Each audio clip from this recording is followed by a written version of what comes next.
दोस्तों इस वीडियो में हम बात करने वाले हैं यूपी आंगनवाड़ी भर्ती 2025 के बारे में। जी हां दोस्तों, 2025 में यूपी वालों के लिए बड़ी खुशखबरी आ चुकी है। अगर आपके भी घर में कोई भी ऐसी महिला है या फिर कोई लड़की है जिसकी उम्र 18 साल कंप्लीट हो चुकी है और वह 12th की परीक्षा उत्तीर्ण कर चुकी है, तो आप लोग इस भर्ती के अंतर्गत ऑनलाइन ही अप्लाई कर सकते हैं। और इस भर्ती के अंतर्गत ऑनलाइन अप्लाई कैसे करना है, कौन कौन से आपके दस्तावेज लगने वाले हैं, पूरा रजिस्ट्रेशन से लेकर के प्रिंट आउट तक का कंप्लीट प्रोसेस बताने वाला हूं। इसके लिए आपको कहीं पर भी जाने की जरूरत नहीं पड़ेगी। तो चलिए शुरू करते हैं। सबसे पहले आप लोगों को यूपी आंगनवाड़ी भर्ती की ऑफिशियल वेबसाइट पर आ जाना है, जिसका डायरेक्ट लिंक मैं आपको इस वीडियो के डिस्क्रिप्शन बॉक्स में दे दूंगा। यहाँ पर आने के बाद में आपको कुछ नीचे की साइड में आ जाना है और यहाँ पर कौन कौन सी पोस्ट पर वैकेंसी निकली हुई है तो वो आप देख सकते हैं। जैसे कि यहाँ पर अभी 2 पोस्ट पर वैकेंसी है, सबसे पहले आंगनवाड़ी वर्कर और दूसरी आंगनवाड़ी हेल्पर।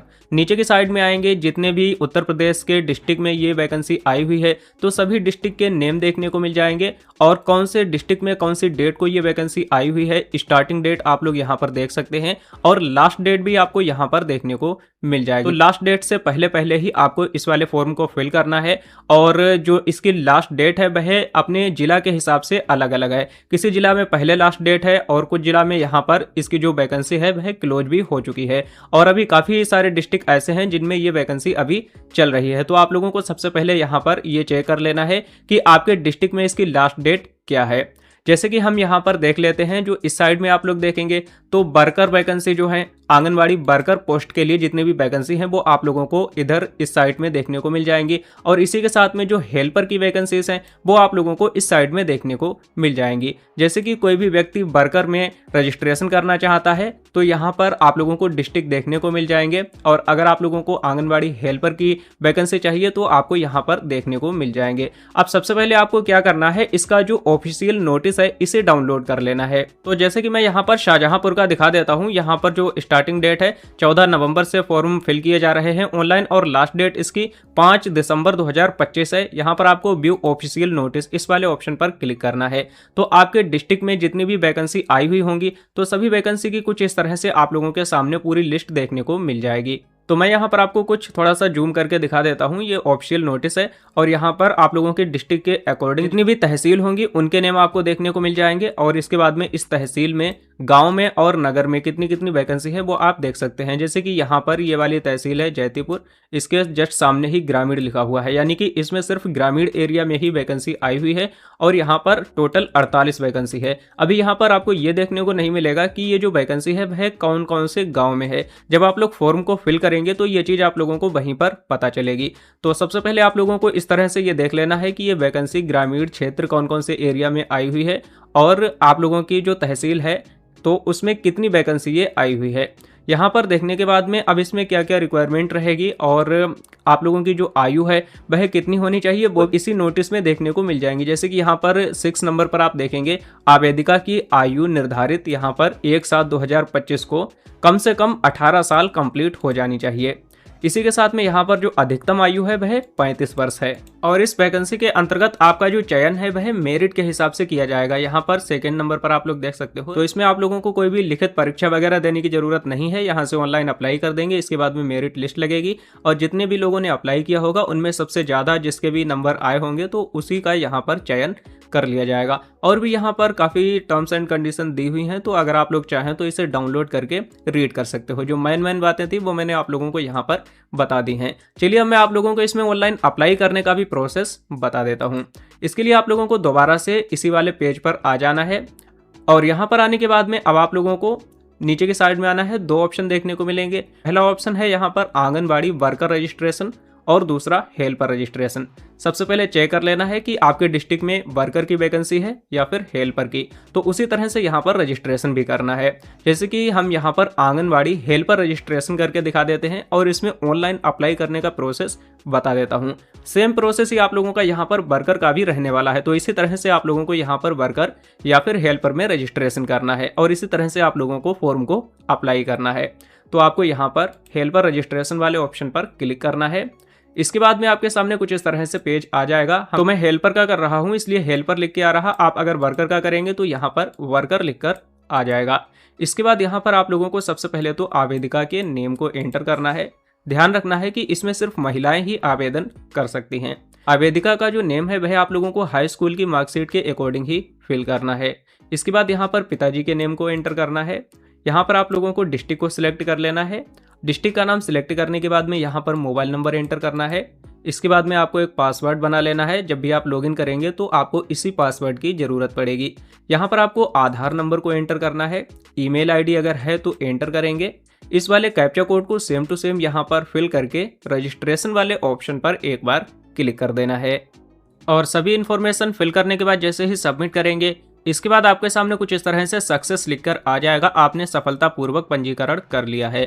अब हमें यहाँ पर ओके वाले ऑप्शन पर एक बार क्लिक कर देना है। इसके बाद में हमारा जो रजिस्ट्रेशन है वह कंप्लीट हो चुका है। अब आपको यहाँ पर जिस भी मोबाइल नंबर से रजिस्ट्रेशन किया है उस मोबाइल नंबर को एंटर करना है।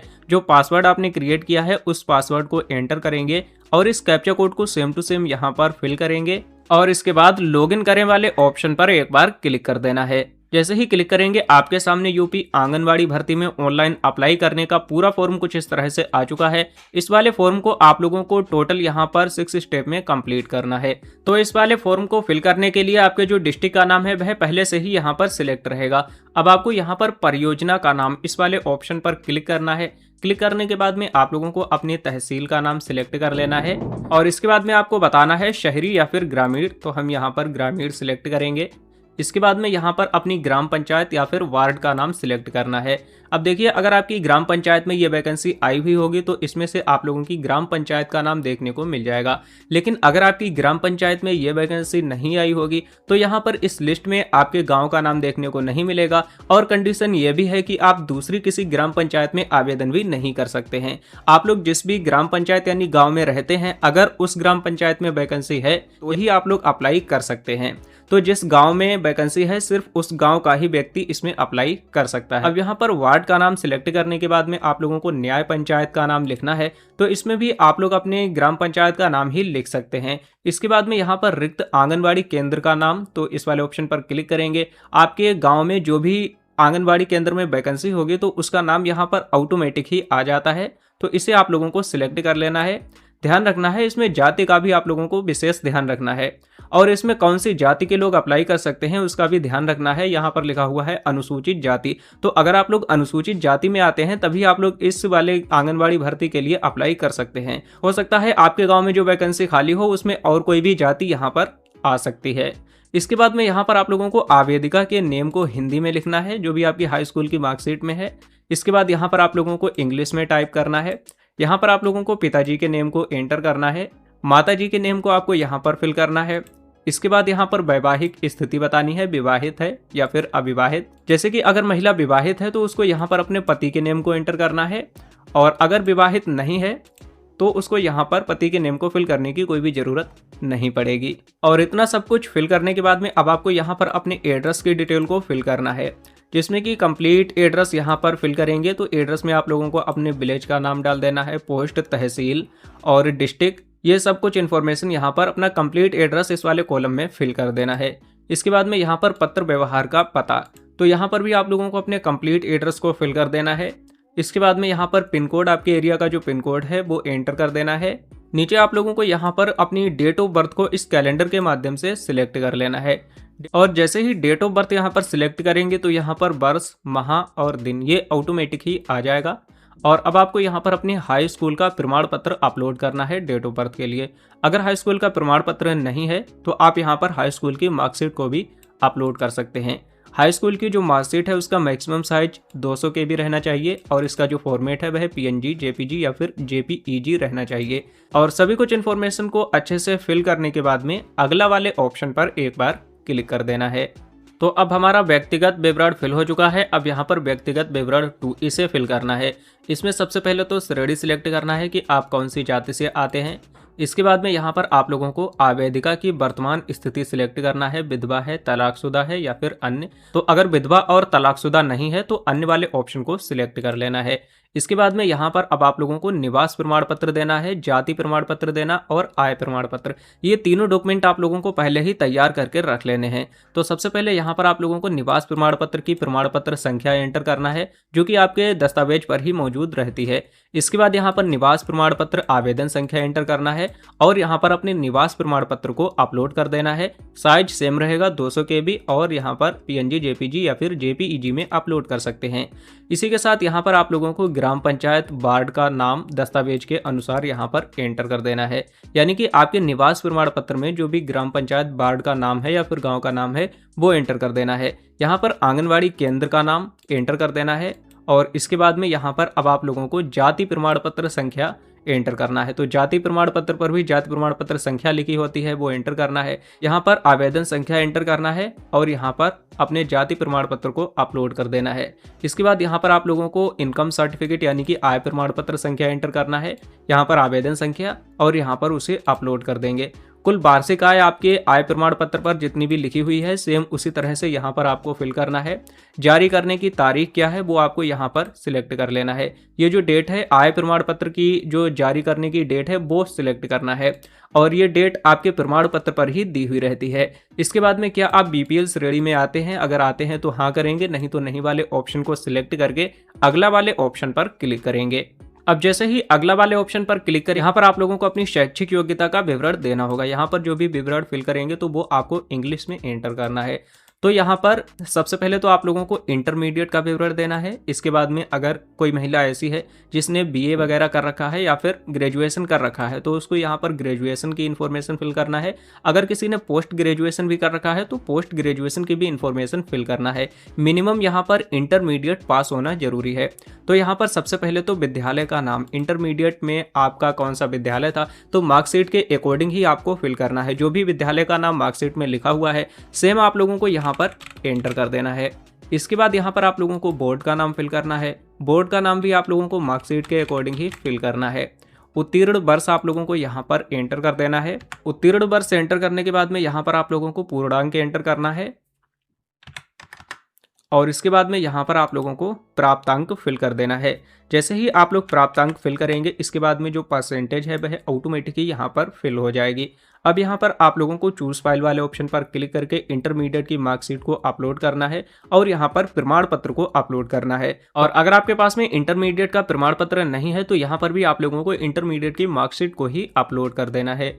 इसी तरह से यहाँ पर आप लोगों को अपनी ग्रेजुएशन की इन्फॉर्मेशन को फिल करना है। सबसे पहले विद्यालय का नाम, बोर्ड का नाम, उत्तीर्ण वर्ष, पूर्णांक, प्राप्तांक और प्रतिशत अपने आप आ जाएगा। यहाँ पर आप लोगों को मार्कशीट को अपलोड कर देना है। मार्कशीट आपकी जो है वह फाइनल ईयर की होनी चाहिए। बहुत से लोग ऐसे हैं जो कि फर्स्ट ईयर जिनका कंप्लीट हो चुका है या फिर सेकेंड ईयर, तो अगर आपकी फाइनल ईयर की मार्कशीट आपके पास में है, आपका जो ग्रेजुएशन है वह फाइनल हो चुका है, तभी आप लोगों को यहाँ पर ये इन्फॉर्मेशन फिल करनी है। और सेम इसी तरह से आपको पोस्ट ग्रेजुएशन की भी इन्फॉर्मेशन को फिल कर देना है। सारे कुछ इन्फॉर्मेशन को अच्छे से फिल करने के बाद में यहाँ पर दस्तावेज वगैरह अपलोड करके अगला वाले ऑप्शन पर क्लिक करना है। अब आप लोगों को यहाँ पर आवेदिका के एक फोटो को अपलोड करना है। फोटो का मैक्सिमम साइज 200 KB रहना चाहिए और यहाँ पर जो फोटो है वह बिल्कुल स्पष्ट दिखना चाहिए। तो यहाँ पर हम चूज फाइल वाले ऑप्शन पर क्लिक करेंगे। जहाँ कहीं पर भी फोटो रखा है उसे सिलेक्ट करके ओपन वाले ऑप्शन पर एक बार क्लिक करेंगे। यहाँ पर कुछ इस तरह से फोटो आ जाएगा। इसी तरह से यहाँ पर आप लोगों को सादा कागज पर ब्लैक पेन से सिग्नेचर कर लेने हैं। साइज आपको देख लेना है, यहाँ पर इसी साइज का आप लोगों को सिग्नेचर जो है उसका फोटो लेना है। तो हम चूज फाइल वाले ऑप्शन पर क्लिक करने के बाद जहां कहीं पर भी आपने सिग्नेचर का फोटो रखा है उसे सिलेक्ट करके ओपन वाले ऑप्शन पर क्लिक करेंगे। अभी आप देख सकते हो हमारा जो फोटो और सिग्नेचर दोनों ही आ चुके हैं। अब आपको अगला वाले ऑप्शन पर एक बार क्लिक कर देना है और जैसे ही क्लिक करेंगे लास्ट स्टेप आपके सामने आ जाएगा। यहाँ पर आप लोगों को इस वाले बॉक्स पर टिक लगा देना है और यहाँ पर आप लोगों को फिर से अगला वाले ऑप्शन पर एक बार क्लिक कर देना है। और जैसे ही अगला वाले ऑप्शन पर क्लिक करेंगे इसके बाद में आपने जो भी आवेदन पत्र फिल किया है तो उस आवेदन पत्र का पूरा प्रीव्यू आपके सामने कुछ इस तरह से आ जाएगा। तो यहाँ पर आप लोगों को एक बार अच्छे से इस वाले फॉर्म को चेक कर लेना है कि इस फॉर्म में कोई भी मिस्टेक तो नहीं है। अगर सब कुछ सही है तो आप चाहें तो इसका एक प्रिंट आउट भी ले सकते हैं। उसके बाद में भी आप लोग इसे आसानी से बहुत ही अच्छे से चेक कर सकते हैं। प्रिंट आउट के लिए आपको प्रिंट वाले ऑप्शन पर क्लिक करना है। पूरा प्रीव्यू आपके फॉर्म का कुछ इस तरह से यहाँ पर आ जाएगा, तो आप यहाँ से भी अच्छे से चेक कर सकते हैं। और अगर सब कुछ सही है तो अब आपको यहाँ पर अगला वाले ऑप्शन पर एक बार फिर से क्लिक कर देना है। जैसे ही अगला वाले ऑप्शन पर क्लिक करेंगे यहाँ पर लिख के आ जाएगा क्या आप सहमत हैं। तो यहाँ पर अगर आपने अच्छे से पूरे फॉर्म को फिल कर दिया है और अगर आप सहमत हैं तो आपको कंफर्म वाले ऑप्शन पर क्लिक कर देना है। अब जैसे ही कंफर्म वाले ऑप्शन पर क्लिक करेंगे आपका जो फॉर्म है वह यहाँ से फाइनल सबमिट हो जाएगा। और जैसे ही आप लोगों का जो फॉर्म है वह फाइनल सबमिट हो जाएगा, इसके बाद में अब आप लोगों को इसकी मेरिट लिस्ट लगने का इंतजार करना है। जब भी आप लोगों की मेरिट लिस्ट लगेगी, इसके बाद में आप लोगों को उस लिस्ट में आपका जो नेम है वह चेक करना है। अब मेरिट लिस्ट जो है वो आपके डिस्ट्रिक्ट के सीडीओ ऑफिस है, वहां पर आप लोगों को पता कर लेना है, वहीं पर ये लिस्ट वगैरह लगती है। तो आप लोगों को पल पल की जो अपडेट है वो पाने के लिए हमारे इस चैनल को सब्सक्राइब कर लेना है, जिससे कि जब भी इसकी मेरिट लिस्ट लगेगी तो मैं उस पर भी एक वीडियो बना दूंगा और आप लोगों को इस भर्ती से रिलेटेड जो जानकारी है वह मिलती रहेगी। और हमारा टेलीग्राम चैनल भी आप ज्वाइन कर सकते हैं, उसमें भी मैं इस भर्ती से रिलेटेड जो जानकारी है वह प्रदान करता रहूंगा। इसके अलावा अगर आपका कोई भी क्वेश्चन या फिर सवाल है तो आप हमसे कमेंट करके पूछ सकते हैं।